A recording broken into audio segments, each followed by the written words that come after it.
Hi, I'm Julian Frost, N3JF, your Ham Radio Sensei. Onegaishimasu. 2022 marked the return of the Dayton Hamvention to the Greene County Fair and Expo Center in Xenia, Ohio. In this video, I spoke with Eric Swartz from Elecraft.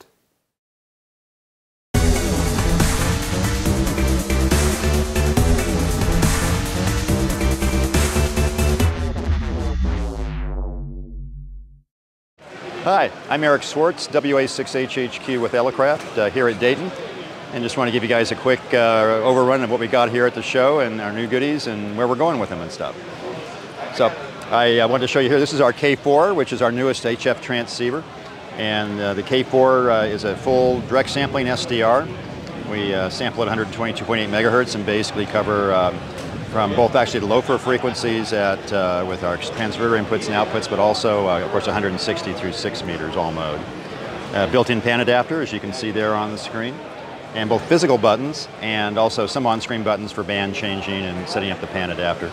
Also, we have an HDMI output. I happen to have a flat-screen HDMI monitor on top of the radio, and you can get more resolution than that, all the way up to 4K if you want to put it on a big screen. So that's very nice too. K4 is a 100-watt radio. And it's basically high performance, full direct sampling, as I mentioned. And we actually can have different things, by the way, on the external monitor here than in the internal monitor.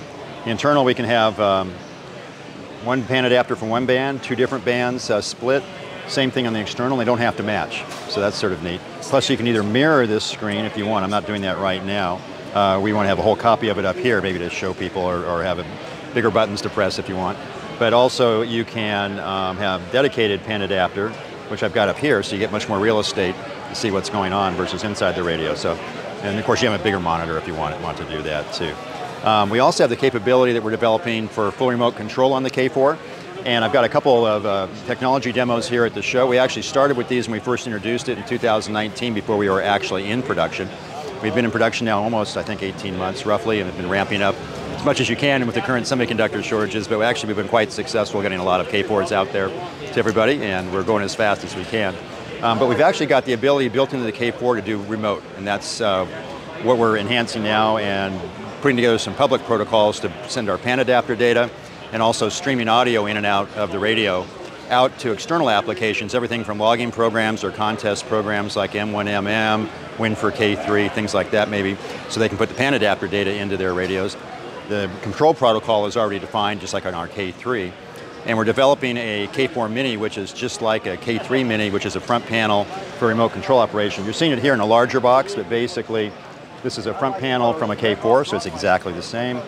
Single board computer. It's going to have another I/O board inside to cover sound I/O, local computer for logging programs, things like that in terms of plugging it in. But what's nice is this is controlling this guy over here, who's acting also like a server over the Ethernet right now, or over the wider area network if you want to control it further away. So we're building that up piece by piece. We've already got the basic pieces here. This is running real time. I'm actually controlling the other radio, and there's no lag as I'm controlling it over the network. And even if you're going over the internet, that works fairly efficiently for us, which is nice. So you'll be able to have streaming pan adapter data to the outside world as I control it there. So if I change it here or change it here, on the other side, it shows up on the other guy in real time, which is nice.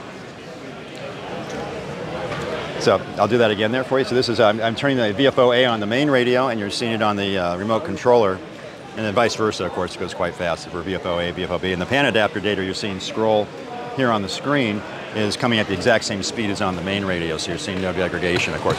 If you're on a very slow internet connection, we might slow it down.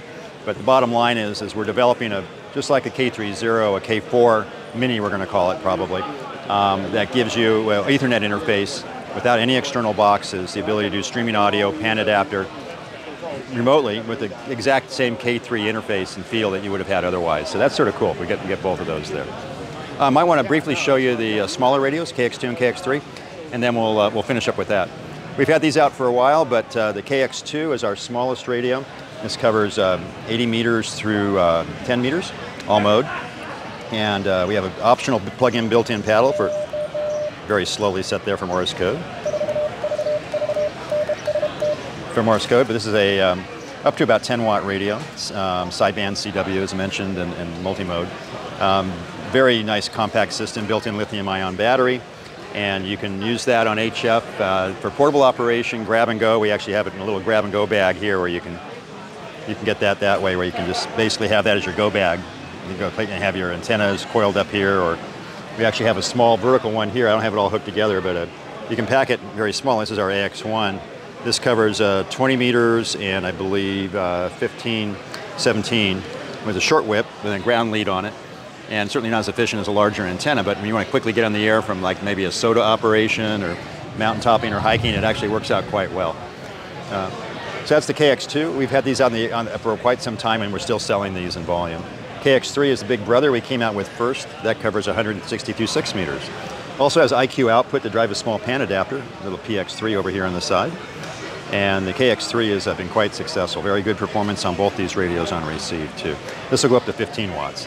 And this one takes internal nickel metal hydride or alkaline batteries, whereas at Kx2, as I mentioned over here, we've got, for instance, a 2.1 amp hour internal battery. And we're bringing out a internal charger for that too. So if you provide, I think 13 volts outside, it will allow you to charge the radio inside, the battery inside the case without having to pop it out to take it out to charge it. So those are those radios. Also 100 watt amp, by the way, if you like it, for taking 5 watts up to 100 watts. And with built-in auto tuner option, that's the KXPA100. And on top of that, you can actually operate mobile with it and have it integrate with the Kx2 or Kx3.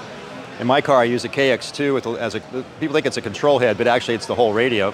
But then 5 watts or 10 watts mobile is a little tough. So what I have is I can put a 100 watt amp in the back and it integrates just like a 100 watt radio. So people always think I have the control head up there. That's actually the whole radio. That's a quick, sort of very fast rundown on some of the new stuff to show. We have a lot of other good stuff, of course, but hopefully that gives you a feel for what's going on at Dayton. So thanks a lot.